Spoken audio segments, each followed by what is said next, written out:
사랑과 마음 상담센터에서 보내드리는 영적인 눈으로 바라보는 세계 6일간의 창조 안식 말씀 나눔 프로그램입니다. 이 시간 나에게 새 창조를 이루시며 성령의 빛을 비추어 주시는 하나님의 손길을 경험하는 시간 되시길 바랍니다.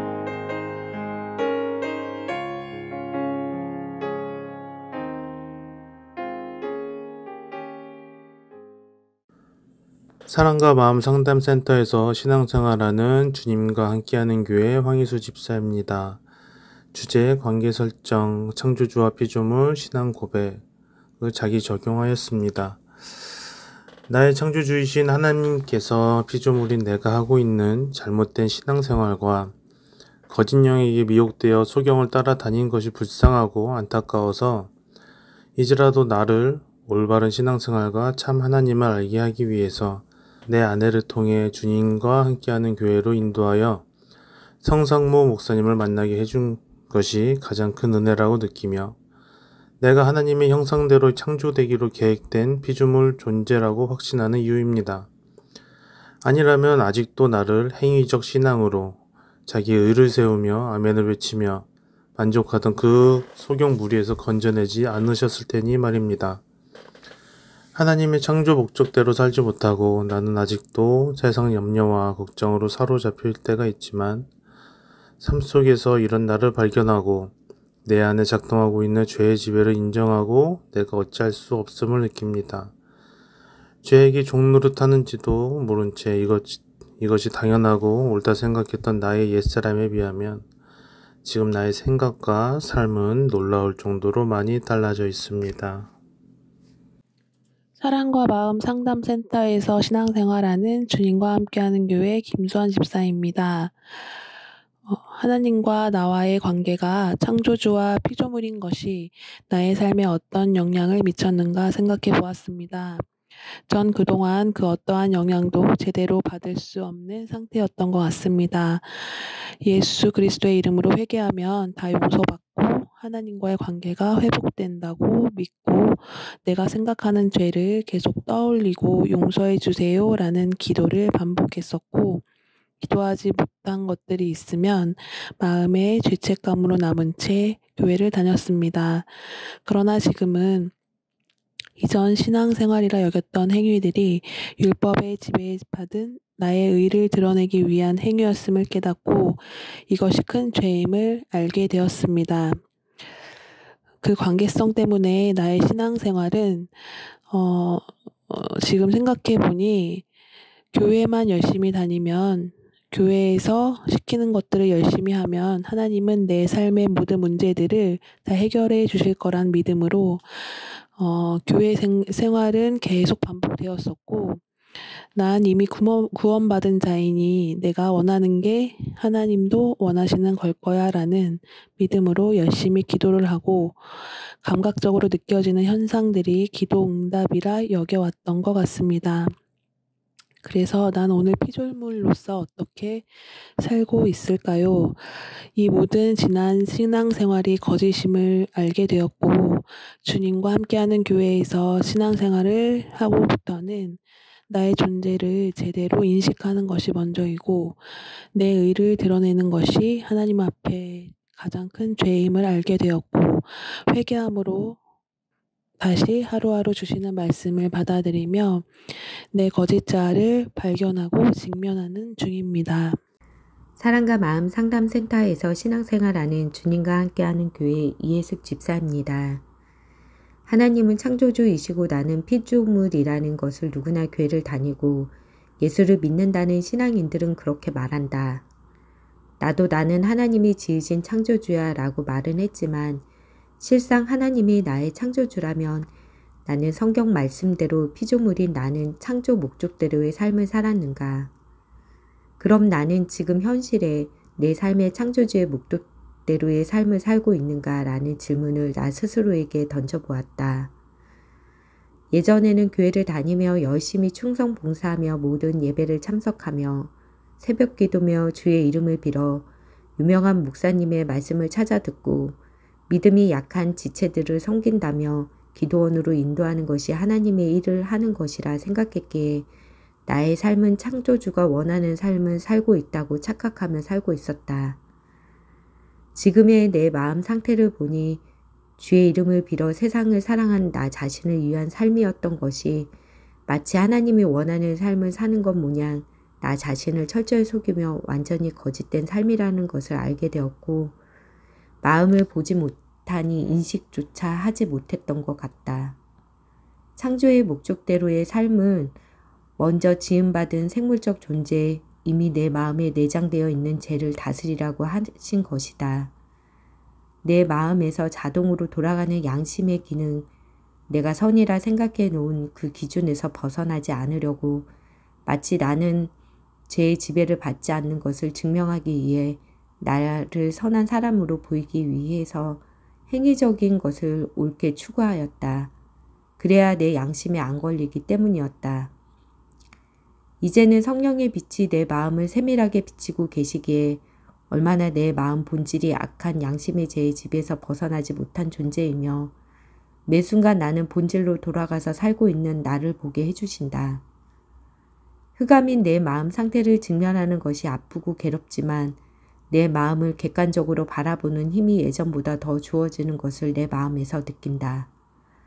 오늘도 이러고 있는 나 자신이지만 오직 예수 그리스도의 이름, 주님의 이름을 부르며 오늘 하루 주어진 삶에서 최선을 다하며 성령의 빛 비추임으로 나 자신을 더욱더 영분별할 수 있는 자로 내 마음에서 이루어지길 기도합니다. 사랑과 마음 상담센터에서 신앙생활하고 있는 주님과 함께하는 교회 김광수 집사입니다. 관계 설정, 창조주와 피조물, 나의 신앙 고백. 하나님은 창조주시고 나는 피조물이다. 모태 신앙인으로서 고민을 해본 적이 없는 단어이다. 창조주는 신적인 존재이고 우주를 창조하셨고 나는 피조물이라고 교회에서 배워서 아는 정도일 뿐이다. 이 책은 관계 설정으로 고민해 보라고 한다. 창조주를 안다고 하면 인간 창조 목적을 알아야 한다. 목적은 먼저 지음받은 생물적인 존재를 다스리고 전복하라는 말이고 이 말은 죄를 전복하고 다스리라는 말이다. 예전에는 이 뜻을 자의적으로 해석하여 해외 선교로 나가서 예수를 믿지 않은 자들에게 복음을 전하면서 그 나라가 지배하고 있는 미신들을 전복하고 다스리라는 말로 알아들었다. 정말 잘못 깨달았던 것이다. 나에 대해서 전복하고 다스리라는 말인데 그럼 죄에 대해서 나는 알고 있는지 질문해 본다. 죄는 행위의 죄는 아니고 양심에서 만들어내는 내가 선하다는 것이 죄라고 깨닫고 있다. 주님의 빛비춤이 더 강해져서 나의 죄를 더욱더 세밀히 알길 원한다.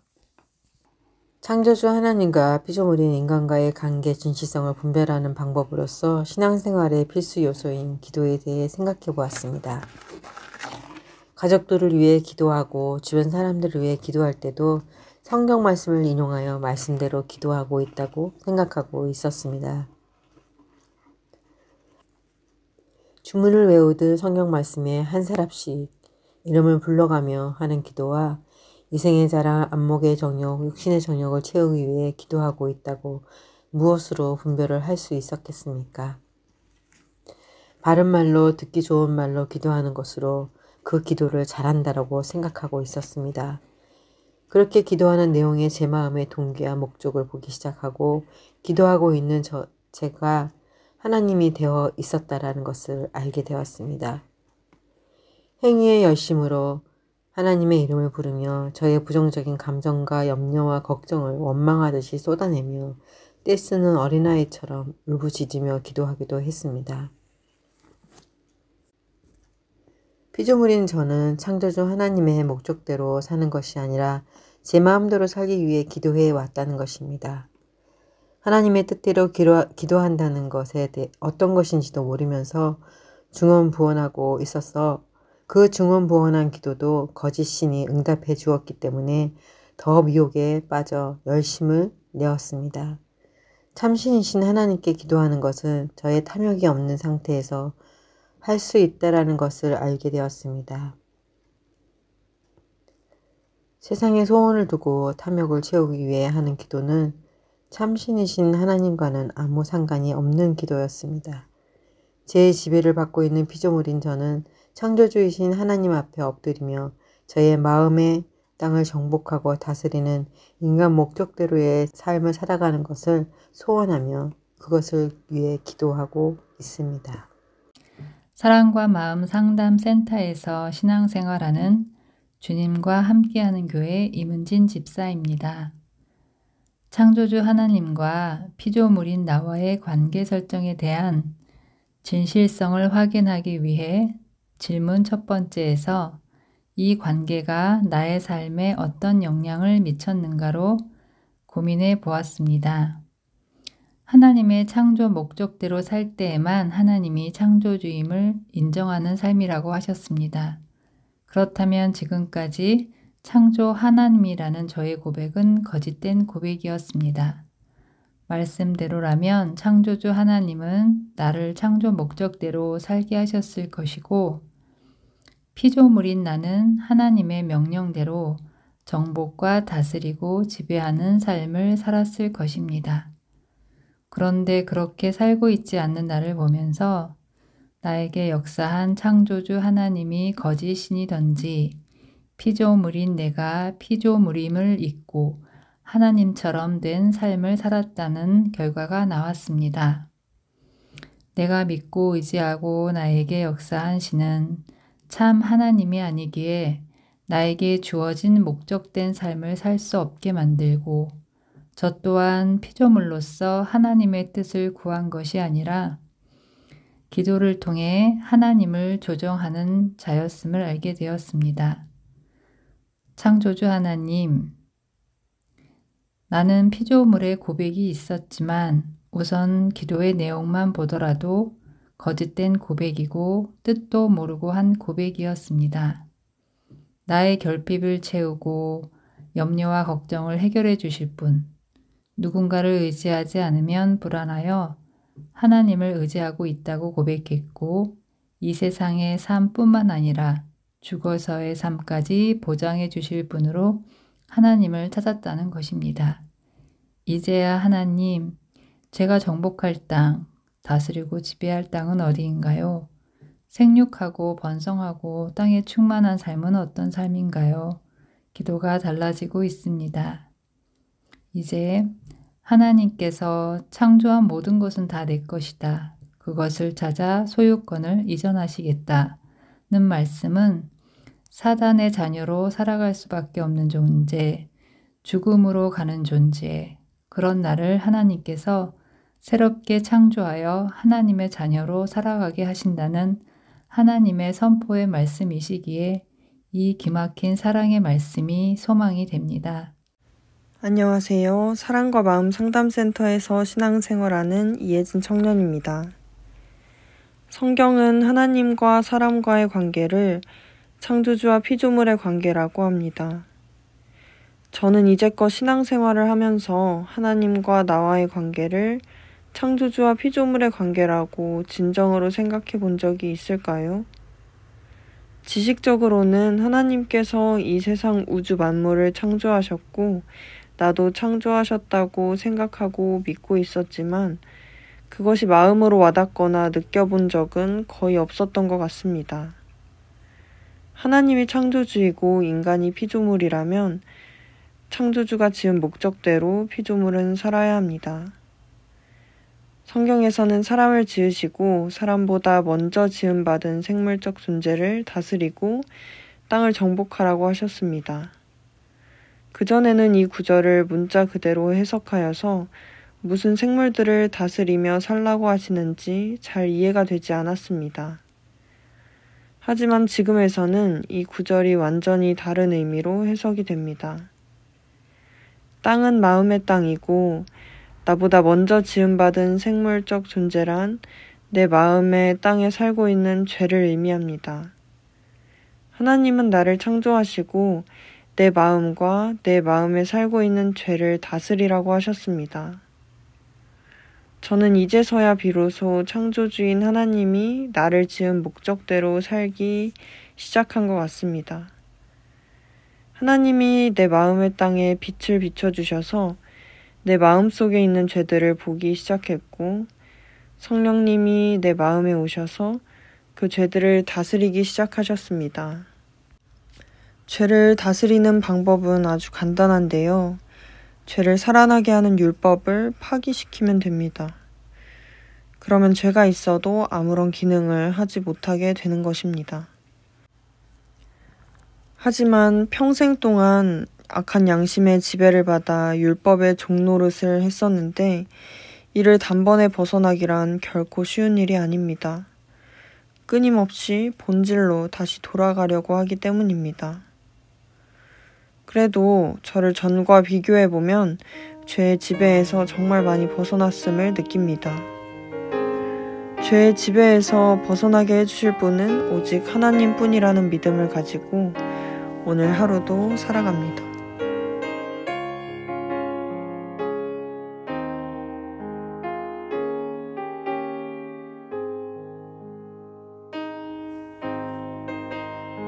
지금까지 영적인 눈으로 바라보는 세계, 6일간의 창조와 안식, 말씀 나눔 프로그램이었습니다.